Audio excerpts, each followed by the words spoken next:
Okay backup so ಈ ದಿನಗಳಲ್ಲಿ ಅವರೇ ಎಷ್ಟು ನಿದ್ರೆ ಮಾಡಿರಿ ನೀವು, ಎಷ್ಟು ಕೆಲಸ ಮಾಡಿರಿ ಐ ನೋ ದಟ್. ಹೋಗಿ ಆಯ್ತು ಅಂದ್ರೆ ಲೈಕ್ ಶೂಟ್ ಶುರುವಾದಾಗಿಂದ ಹೋಗಿದ್ದು.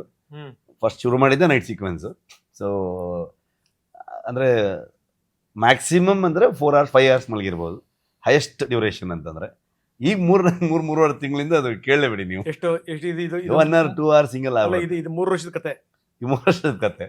ಸೊ ಹಾಗೆ ಈಗ ನೆಕ್ಸ್ಟ್ ಸಿನಿಮಾ ರಿಲೀಸ್ ಆದ್ಮೇಲೆ ಪ್ಲಾನ್ ಇರ್ತದೆ, ಹೋಗಿ ಬಲ್ಬಿಡ್ಬೇಕು ಅಲ್ವಾ. ಬೇಕು ಅದು. ನಾವು ಇಲ್ಲಿ ಬರೋಕ್ಕಿಂತ ಮೊದಲು ಮೇಡಮ್ ನಾವು ಮಾತಾಡ್ತಾ ಇದ್ವಿ, ಇದಾದ್ಮೇಲೆ ಅವ್ರಿಗೆ ತುಂಬಾ ರೆಸ್ಟ್ ಬೇಕು, ಯಾಕಂದ್ರೆ ರೆಜುಮಿನೇಟ್ ಆಗ್ಬೇಕಲ್ಲ ಸರ್. ಚೆನ್ನಾಗಿ ಅರ್ಧ ಬಿಟ್ಟಿರಿ ನೀವು, ತೇದು ಬಿಟ್ಟಿರಿ ನೀವು. ಜೊತೆ ತಾವ್ ಹೇಳ್ತಾ ಇದ್ರಿ ನೋಡಿ, ಕಾಲಲ್ಲಿರುವಂತ ಕಲೆನೇ ಹೋಗಿಲ್ಲ ಅಂತ. ನಾನು ಯಾವ್ದೋ ಒಂದು ಆಡ್ ನೋಡಿದ್ ನೆನಪಿದೆ, ಕಲೆ ಒಳ್ಳೇದು ಅಂತೇಳಿ ಅಂತ. ಕಲೆ ಒಳ್ಳೇದು, ಕಲೆಗಾರರಿಗೆ ಕಲೆ ತುಂಬಾ ಒಳ್ಳೇದು. ಯಾಕಂದ್ರೆ ಅದ್ ನೋಡಿ ನಿಮ್ ಯಶೋಗಾಥೆನ ಹೇಳ್ತಾ ಇರತ್ತದು, ಕೈ ಕೆಸರಾದ್ರೆ ಬಾಯಿ ಮೊಸರು, ಇಡೀ ಮೈಯೆಲ್ಲ ಕೆಸರಾಗ್ಬಿಟ್ರಿ ಏನ್ ಮಾಡೋದು. ಇವ್ರ ಕೋಪ ಇದನ್ನ ನೀವು ನೋಡಿದ್ದು ಇಲ್ಲ? ಬೇರೆಯವರು ಕೂಗಾಡಿ ನೋಡಿರ್ತಾರೆ. ಅಲ್ಲ, ಕೂಗಾಡಿರೋದು ಸರ್ ಅಂದ್ರೆ ಕೆಲವೊಂದ್ಸತಿ because we were shooting on live locations ಅಲ್ಲ, ಅಂದ್ರೆ ಅಷ್ಟು ಎಲಿಮೆಂಟ್ಸ್ ಇರುತ್ತೆ, ಅದನ್ನೆಲ್ಲದನ್ನು ಕಂಟ್ರೋಲ್ ಮಾಡೋದಕ್ಕೆ ಇಟ್ಸ್ ಅಂದ್ರೆ ಒಂದ್ ಸಿನಿಮಾದಲ್ಲಿ ಈ ಸಿನಿಮಾದಲ್ಲಿ ಅಂಡ್ ಲಾಸ್ಟ್ ಕಾಂತಾರದಲ್ಲೂ ಕೂಡ ಪ್ರಕೃತಿದು ಒಂದು ತುಂಬಾ ಇಂಪಾರ್ಟೆಂಟ್ ಎಲಿಮೆಂಟ್ ಇದೆ ಇಡೀ ಸಿನಿಮಾದಲ್ಲೂ. ಸೊ ಅದನ್ನ ನಾವು ಅಷ್ಟು ಕಂಟ್ರೋಲ್ ಮಾಡೋಕ್ಕಾಗೋದಿಲ್ಲ. ಕೆಲವೊಂದ್ಸತಿ ಜಾಸ್ತಿ ಮಳೆ ಬಂದ್ರೆ we have to stop. So ಆ ಥರ ಒಂದು ಫ್ರಸ್ಟ್ರೇಷನ್ಸ್ ಇರಬಹುದು. ಬಟ್ ಅದೇ ನಾನು ಹೇಳಿದ್ನಲ್ಲ, the team was very strong together. ಆ ಥರ ಅಂದ್ರೆ ಇಂಟರ್ನಲ್ದು ಏನೂ ಇರಲಿಲ್ಲ. ಇಟ್ ವಾಸ್ ಲೈಕ್ ಅಯ್ಯೋ ನಾವು ಈ ಶಾರ್ಟ್ ತೆಗಿಬೇಕು ಅಥವಾ ಆ ಥರದ್ದು ಏನಾದರೂ ಎನ್ವೈರನ್ಮೆಂಟಲ್ ಕನ್ಸರ್ನ್ಸ್ ಬಂದ್ರೆ ಆ ಥರದ್ದು. ನೋಡಿ, ಈ ಕಾಂತಾರದ್ದು ಮಾಡ್ಬೇಕಾದ್ರೆ ನೀವು 3 ತಿಂಗಳಲ್ಲಿ ಕಥೆ ಮಾಡಿದ್ರಿ, ಆಮೇಲೆ 96 ದಿನಗಳಲ್ಲಿ 96 ದಿನಗಳಲ್ಲಿ ಶೂಟಿಂಗ್ ಆಯ್ತು. ಅದಾದ್ಮೇಲೆ ಸಿನಿಮಾ ರೆಡಿ ಆಯ್ತು. ಹೆಚ್ಚು ಕಡಿಮೆ ನೀವು ಕತೆ ರೆಡಿ ಮಾಡೋದನ್ನ ಬಿಟ್ರೆ ಒಂದು 4 ತಿಂಗಳಿಗೆ ರೆಡಿ ಮಾಡ್ಬಿಟ್ಟಿದ್ರಿ ಓವರ್ ಆಲ್ ಅಂತ ಅನಿಸ್ತಾ ಇದೆ. ಎಲ್ಲ ಸೇರಿ ಅಂದ್ರೆ 1 ವರ್ಷದ ಹಿಂದೆ ಶುರು ಮಾಡಿ 1 ವರ್ಷ ಎಕ್ಸಾಕ್ಟ್ 1 year ಅಲ್ಲಿ. ಹೌದು, ಟರ್ನ್ ಕಿ ಪ್ರಾಜೆಕ್ಟ್ ತರ ಸ್ಟಾರ್ಟ್ ಟು ಎಂಡ್. ಬಟ್ ಇದು ಇಟ್ ಟುಕ್ 3 years.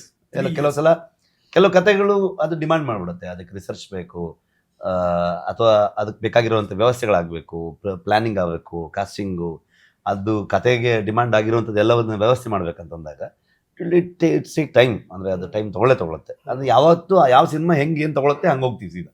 ಅದು ಟೈಮ್ ತೊಗೊಳಲ್ಲ ಅಂದ್ರೆ ನುಗ್ಗಾಡ್ ಹೊಡಿತೀವಿ. ಇದರಲ್ಲೂ ನಮ್ಗೇನು ಪುರ್ಸೊತ್ತಿದೆ ಅನ್ನೋ ಥರದಲ್ಲಿ ನಾವು ಮಾಡಿಲ್ಲ. ಇಲ್ಲಿ ನೀವು ನೋಡಿದ್ರೆ ನಾಳೆ ಏನೋ ಪಿಕ್ಚರ್ ರಿಲೀಸ್ ಮಾಡ್ತಾರೆ ಅನ್ನೋ ಥರ ಆಡ್ತಾರೆ ಎವ್ರಿ ಡೇ. ಬಟ್ 250 ದಿವಸವರೆಗೂ ಹಂಗೆ ಹೋಯ್ತದೆ. ಹೆಂಗೆ ಕಂಪ್ಲೀಟ್ ಎಲ್ಲದೂ ಕೂಡ ಸ್ಕೆಲಿಟನ್ ರೆಡಿ ಮಾಡ್ಕೊಂಡು ಜೀವ ತುಂಬುವಂತ ಪ್ರಯತ್ನ, ಅಥವಾ ಆಯಾ ಸಂದರ್ಭಕ್ಕೆ ತಕ್ಕಂಗೆ ಬದಲಾಗ್ತಾ ಹೋಗುತ್ತಾ? ಇಲ್ಲ, ಅದು ಕಂಪ್ಲೀಟ್ಲಿ ಅದರ ಬೇಸ್ ಸ್ಟ್ರಕ್ಚರ್ ರೆಡಿ ಇರುತ್ತೆ, ಸ್ಟಾರ್ಟ್ ಟು ಎಂಡ್. ಕಥೆ ಫೌಂಡೇಶನ್ ರೆಡಿ ಇರುತ್ತೆ, ಸ್ಟ್ರಾಂಗ್ ಪ್ಲೇ, ಡೈಲಾಗ್ ಎಲ್ಲವೂ ಇರುತ್ತೆ. ಎಲ್ಲವೂ ರೆಡಿಯಾಗಿ ಎಲ್ಲದ್ರದ್ದು ಒಂದಷ್ಟು ವರ್ಷನ್ ಆದ್ಮೇಲೆ ಸ್ಪಾಟಿಗೆ ಬಂದಾಗ ಕೆಲವು ಆಕ್ಟರ್ಗಳು ಅವರ ಇದಿರ್ಬೋದು, ಅವ್ರ ಏನೆಲ್ಲ ಪಾಸಿಬಿಲಿಟೀಸ್ ಇದೆ, ಅಥವಾ ಆ ಸೀನ್ ಎಕ್ಸಿಕ್ಯೂಟ್ ಮಾಡ್ತಾ ಮಾಡ್ತಾ ನಮಗೆ ಆ ಲೊಕೇಶನ್ ಅಲ್ಲಿ ಇನ್ನೇನೋ ಐಡಿಯಾಸ್ಗಳು ಹೊಡಿಬೋದು. ಅಲ್ಲೇ ಡಿಸ್ಕಸ್ ಮಾಡ್ತೀವಿ ಅದನ್ನ, ಹಿಂಗ್ ಮಾಡೋಣ ಏನ್ ಅನ್ಸುತ್ತೆ ಕಂಡ್ರು ಅಂತ ಅನ್ಕೊಂಡು. ನಮ್ಮ ಅರವಿಂದ DOP ಬಿಗ್ಗೆಸ್ಟ್ ಕಾಂಟ್ರಿಬ್ಯೂಷನ್ ಅವ್ನು ಈ ಫಿಲ್ಮ್ಗೆ. ಅವ್ನು ನನ್ಗೆ ಲಿಟ್ರಲಿ ಒಂದು ಶೋಲ್ಡರ್ ಇದ್ದಂಗೆ. ಅವನು ಒಬ್ಬ ವಿಷನರಿ, ಒಬ್ಬನ ವಿಜುವಲ್ ಒಂದು ಯೋಚನೆಗೆ ಅಂತ ಒಬ್ಬ DOP ಸಿಕ್ಕಿದ್ರೆ ಏನ್ ಬೇಕಾದ್ರೂ ಮಾಡ್ಬೋದು ಅನ್ನೋ ಅಷ್ಟು ಕಾಂಟ್ರಿಬ್ಯೂಷನ್ ಇದೆ. ಅವನು he will become India's biggest DOP one day, ನೋಡ್ತೀರಿ ಬೇಕಾದ್ರೆ. 100% ಅಷ್ಟು ನಿಜವೇ. ಅಂಡ್ ನನ್ನ writers, direction team, DOP team, ಇಡೀ ಎಲ್ಲಾ ಟೀಮು ಸೇರ್ಕೊಂಡು ಸೊ ಆ ಐಡಿಯಾನ ನಾವು ಅಲ್ಲೇ ಡಿಸ್ಕಸ್ ಮಾಡ್ತೀವಿ. ತುಂಬಾ ಓಪನ್ ಇಟ್ಟಿರ್ತೀವಿ ಅದನ್ನ. ಅರವಿಂದ ಹೇಳಿದ್ರು ಚೆನ್ನಾಗಿದೆ ಅಂದ್ರೆ ತಗೋತೀವಿ, ನಾನೇನು ಹೇಳ್ತೀನಿ, ರೈಟರ್ಸ್ ಏನೋ ಹೇಳ್ತಾರೆ. ಸೊ ಇದೆಲ್ಲ ಒಂದು ಕೊಲಾಬ್ರೇಷನ್ ತರ ಹೋಗ್ತಾ ಹೋಗುತ್ತೆ. ಆ ಇಂಪ್ರೂವೈಸೇಷನ್ ಡಬ್ಬಿಂಗ್ ಅಲ್ಲೂ ಮಾಡ್ತೀವಿ ನಾವು. ಫೈನಲ್ ಔಟ್ಪುಟ್ ತೆಗಿಬೇಕಾದ್ರೆ ಏನೋ ಅನ್ಸಿದ್ರೆ ಪಟ್ಟಂತ ಸೌಂಡ್ ಇಂಜಿನಿಯರ್ ಫೋನ್ ಮಾಡ್ಬಿಟ್ಟು, ರೈಟರ್ಸ್ ಫೋನ್ ಮಾಡ್ಬಿಟ್ಟು, ಇಲ್ಲಿ ಒಂದು ಡೈಲಾಗ್ ನೋಡಿ, ಇದೊಂದು ಹಾಕ್ಬೋದು ನೋಡಿ, ಅದು ನಡೀತಾನೆ ಇರುತ್ತೆ. ಇಟ್ಸ್ ಕೀಪ್ ಆನ್, ಅದು ನಡೀತಾನೆ ಇರುತ್ತೆ, ಕಂಟಿನ್ಯೂಸ್ ಪ್ರಾಸೆಸ್. ಜೊತೆಗೆ ನಿಮಗೆ ಸಿಕ್ಕಂತ ಅಮೂಲ್ಯವಾದ ಗೆಳೆತನ ಅಂತಂದ್ರೆ ವಿಜಯ್ ಕೇರ್ಗುಂತ. 100%. ನಾನು ಒಂದ್ಸರಿ ಮಾತಾಡ್ತಾ ನಾನು ಹೇಳ್ತಾ ಇದ್ದೀನಿ, ನಾನು ಅವ್ರು ಸೇರಿದಂತ ಸಂದರ್ಭದಲ್ಲಿ ಅವರು ಆರಂಭದಲ್ಲಿ ಬೇಕಾದ ರೀತಿಯಲ್ಲಿ ಕತೆ ಹೇಳಿರ್ಬೋದು, ಆದ್ರೆ ನೀವು ಇದನ್ನ ಮಾಡಬೇಕು ಅಂತ ಹೊರಟ್ರಲ್ಲ, ದಟ್ ಇಸ್ ಇಂಪಾರ್ಟೆಂಟ್. ಯಾಕಂದ್ರೆ ನೋಡಿ, ಸಿನಿಮಾ ರೆಡಿ ಆದ್ಮೇಲೆ ಎಲ್ಲರೂ ನೋಡಿ ಆನಂದ ಪಡುವಂಥದ್ದು ಅದು ಬೇರೆ ವಿಚಾರ. ಆದ್ರೆ ಕೇಳಿದಂತ ಸಂದರ್ಭದಲ್ಲಿ ಆ ಕಲ್ಪನೆ ಬರ್ಲಿಕ್ಕೆ ಸಾಧ್ಯವೇ ಇಲ್ಲ.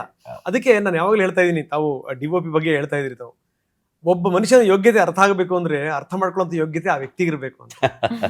ಅದೇ ನಿಮ್ಮಲ್ಲಿ ಸುತ್ತಮುತ್ತ ಇರುವಂತವ್ರು ಅಂತ ಯೋಗ್ಯತೆ ಇರುವಂತವ್ರು ಸೇರ್ಕೊಂಡಿದ್ದಾರೆ. ತುಂಬಾ ದೊಡ್ಡ ಅಂದ್ರೆ ನಾನು ಅದರಲ್ಲಿ ಐ ಆಮ್ ಬ್ಲೆಸ್ಡ್ ಅಂತ ಅನ್ಕೊಳ್ತೀನಿ. ಇಲ್ಲಾಂದ್ರೆ ಒಂದ್ ಸೈಡ್ ಪ್ರಗತಿ, ಇನ್ನೊಂದ್ ಸೈಡ್ ವಿಜಯಣ್ಣ, ಅದೊಂದು ಹ್ಯೂಜ್ ಇದು ನನಗೆ ಒಂದು ಬ್ಯಾಕಿಂಗ್, ಒಂದು ಸಪೋರ್ಟ್ ಥರದಲ್ಲಿ.